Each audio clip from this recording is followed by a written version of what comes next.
আমি আমার মন মতো করে একটা গাড়ি নিব, যেটা অন্য কেউ নিতে পারবে না। সমালোচনা করতে চান করেন, কোনো প্রবলেম নাই। আমি আমাকে নিয়ে আগাই যাচ্ছি। আপনারা সমালোচনা করেন যারা আমাকে নিয়ে, তারা আমার থেকে অনেক পিছিয়ে, আমি অনেক আগে, আমাকে ছুতে পারবেন না। সবার সাথে তর্ক করাটাও উচিত না, কারণ আপনি যদি ডাস্টবিনে নাড়া দেন তাহলে শুধু দুর্গন্ধই ছড়াবে। হ্যাঁ ভাই, ডাস্টবিনে লাড়া দিলে গন্ধ বের হবে স্বাভাবিক, কিন্তু অপুর মুখ থেকে চুতিয়া মার্কা কথা বের হচ্ছে, এর জন্য ভাই কারো লাড়া দেওয়া লাগতেছে না। আর ভাই তোমরা তো জানোই অপু কুছ নাম নেই হে, অপু হে সাফরি হে সাফরি।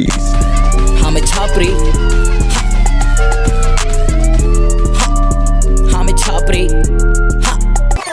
আর ভাই শোনো, বাংলাদেশে এই ফার্স্ট টিকটকার যার কিনা বিভিন্ন রকম পরিচয়। কেউ এরে বলতেছে বস্তির পোলা, আমি ভাই এসব বলবো না। আবার ভাই কেউ কেউ ওরে বলতেছে গাভিওয়ালা, আবার অনেকে নাকি তাকে নাপিত বলেও সম্বোধন করে। যাই হোক, আমাকে এখন বর্তমানে কেউ কিছু না বলতে পারলেও কি বলে জানেন? নাপিত। তুই তো নাপিতের কাজ করে আসছিস, তুই তো নাপিতের কাজ করে আসছিস। শোনো শোনো অপু আপা, আমি তোমার এই বলছি, আসলে আমরা তোমার মতো এতটাই বকচোদ না যে মানুষের পাস্ট নিয়ে টান দিব। তবু আসলে ভাই এই জায়গায় কিছু কথা বলতেই হয়। তুমি মেবি আগে নাপিত ছিলা, এই জন্য মানুষ তোমাকে নাপিত বলতেছে। তুমি আগে কার বালসাল কাটতে, এটা আমার জানার দরকার নাই ভাই। আর এখন তুমি ভাই নিজেকে ডেভেলপ করার জন্য গেছো বাহিরে, আর ওদিকে যাও শুরু করে দিছো আব্বাদের খোসানি। কেন ভাই, এগুলোর দরকার কি? ও হ্যাঁ ভাই, আমার তো একটা কথা মনেই ছিল না। ওই যে কথায় আছে না, বকচোদ অলওয়েজ বকচোদ। আর সে জায়গায় ফার্স্টে তো তুমি ছিলা নাপিত।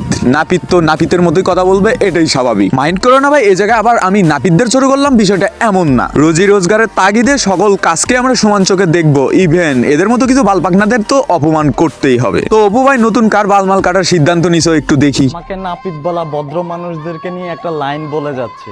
লাইনটা ইতিহাসের পাতায় লিখে রাখবেন। আমার যদি কোনো প্রবলেম না হয়, সবকিছু ঠিকঠাক থাকে, তাহলে লাইফে এমন কিছু করব না যেটা তোমাদের স্বপ্ন হয়ে থাকবে কিন্তু পূরণ করতে পারবে না। মানে এক কথাই ভাই, গোয়া মারা সারা তোর স্বপ্ন দিয়ে ভাই তুই চুদে মুড়ি খাবো কাচুদা। শোনো শোনো অপু ভাই, আমাদের স্বপ্ন ছোট হলেও কিন্তু ওটা আকাশ ছোঁয়া। আর ভাই আমার মনে হয় তোমার স্বপ্নটা অস্ট্রেলিয়ান মাগির পিছন ছোঁয়া।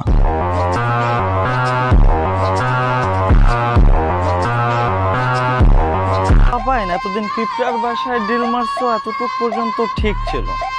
কি দরকার ছিল জেনে বুঝে বল্লার বাসায় ডিল মারা?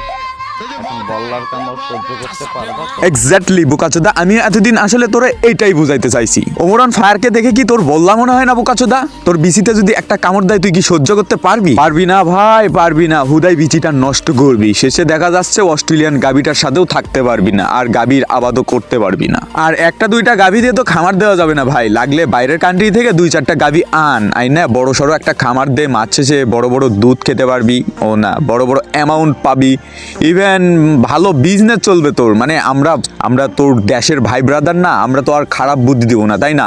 যাই হোক, তুই বিজনেস কর, ইভেন লাক্সারিয়াস লাইফ লিড করবি তুই, এটাই তো আমাদের চাওয়া, তাই না? এগুলো বকচুদগিরি বাদ দে ভাই, তুই গাভীর খামার দে, ভালো কিছু করতে পারবি। আর ভাই ওয়েট অপু ভাই, আমার তো একটা কথা মনেই ছিল না, কুরবানি ঈদের দিকে তোমার অস্ট্রেলিয়ান গাভীটা আমাদের দেশে পাঠিয়ে দিও ভাই। আমরা একটু আমাদের দেশের পোলাপান মিলে দেখবো এনে অস্ট্রেলিয়ান গাভীটা কি রকম। সো গাইস, এই ছিল আজকের ভিডিও। ইভেন ভিডিওটা তোমাদের ভালো লেগেছে, ভিডিও ভালো লাগলে লাইক করে দেবেন, চ্যানেলে নতুন আসলে সাবস্ক্রাইব করে পাশে থাকা বেল বাটন অন করে দিবেন। আর এগুলো বকচোদদের নিয়ে আসলে কথা বলবো না আর। সো এই পর্যন্তই, দেখা হবে পর কোনো রোস্টিং লাচারা ভিডিওতে। সেই পর্যন্ত নিজের খেয়াল রাখবেন। টেল দেন, বাই বাই, টেক কেয়ার, আল্লাহ হাফেজ।